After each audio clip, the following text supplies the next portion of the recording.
When European powers clashed in the summer of 1914, few likely anticipated that it would escalate into a prolonged battle lasting 4 years, resulting in a death toll surpassing any prior European conflict, impacting both soldiers and civilians alike.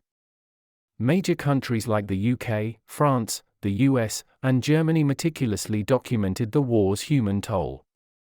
However, given the extensive and widespread devastation involving diverse nationalities, historians have grappled with pinpointing the exact death toll. It's challenging to pin down, remarks Michael Green, an associate professor of history at the University of Nevada, Las Vegas. He highlights that while some estimates encompass deaths from events like the 1918 flu pandemic and the Armenian genocide at the hands of the Ottoman Empire, which coincided with the war, others do not. Allied forces suffered more. A study in 2011 by the Robert Schuman European Center, utilizing governmental data and research from the Carnegie Endowment for International Peace, approximated that over 9.7 million military personnel from multiple nations perished, accompanied by another 6.8 million civilians due to reasons like famine and mass killings. The total estimated death count stands at approximately 16.5 million. Per the study, the nations that emerged victorious from the war experienced a greater number of military fatalities than those on the losing side.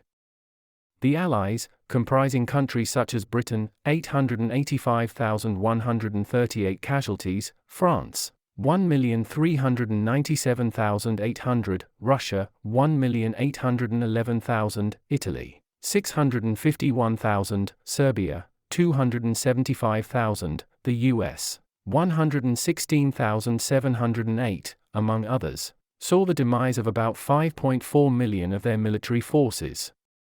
This number significantly eclipses the roughly 4 million military losses of the Central Powers, which counted among them the German Empire, 2,050,897, Austria-Hungary, 1,100,000, the Ottoman Empire, 2,150,000, and Bulgaria, 87,500. These figures encompass not only those who died in battle but also those who succumbed to accidents, diseases, and the harrowing conditions of captivity.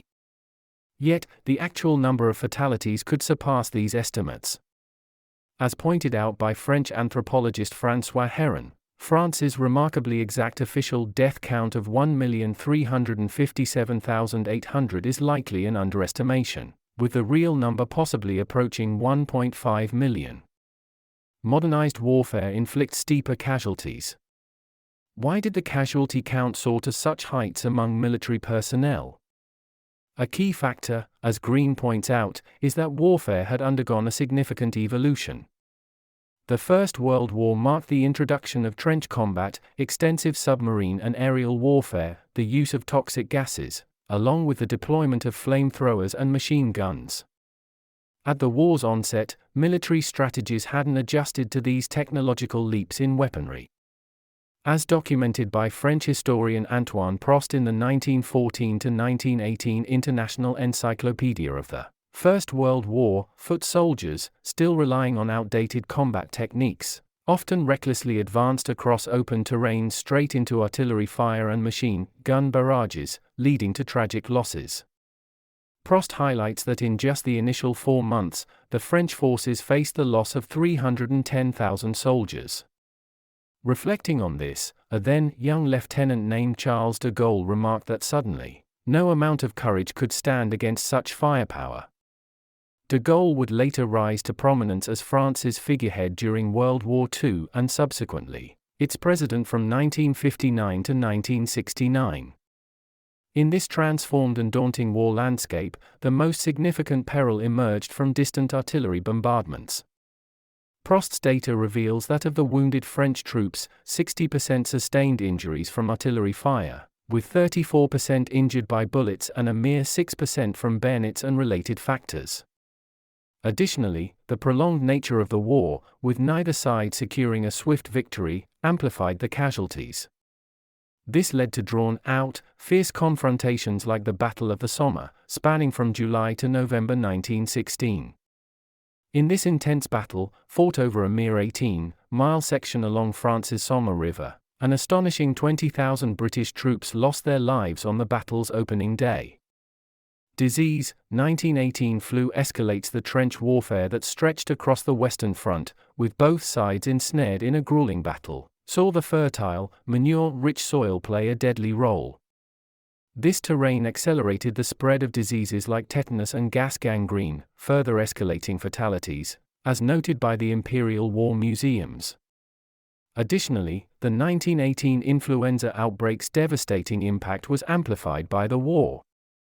The flu rapidly propagated among the U.S. troops in training camps and as they journeyed across the Atlantic to destinations like Brest, France. The contagion persisted as they entered the battlefield. Amid the Meuse-Argonne offensive against the Germans in October 1918, the flu claimed 1,451 American lives. Throughout the war, this pandemic led to the deaths of 45,000 American and 14,000 German soldiers, and potentially up to 100,000 troops from both sides, as highlighted by medical researchers Peter C. Wiver and Leo van Bergen from the Netherlands. The relentless fatalities persisted even as the war neared its end.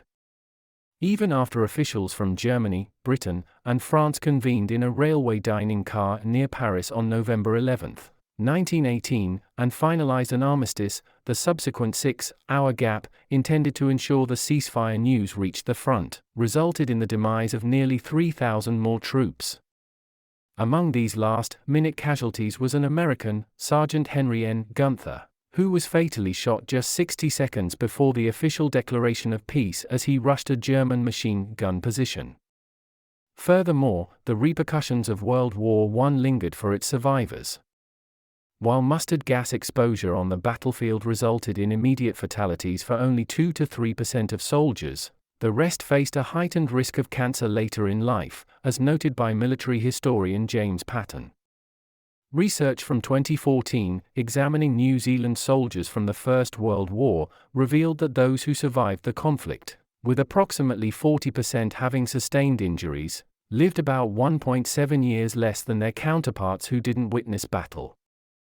The war survivors also exhibited a higher suicide rate than non-military men in the same age bracket, implying the traumatic war experiences exerted a long-lasting impact.